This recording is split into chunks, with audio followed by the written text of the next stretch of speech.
Hey everyone, so this is a video on the inoperative screen. So we've got the welcome page at the moment, but if you have that terrifying inoperative screen, your reverse camera is not working, it's a very easy fix, unless there's something major wrong with the hardware.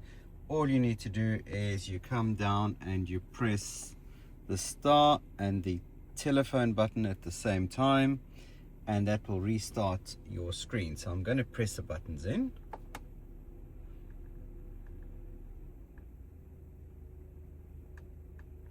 There you go, it's switched off, so it's doing a hard reset now.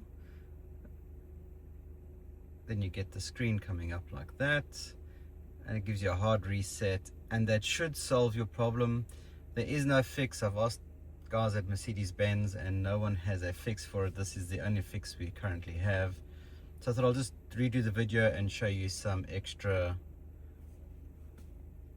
the buttons that you need to press. So there we go, it works great.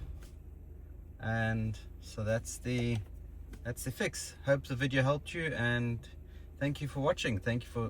And please subscribe and share with your friends.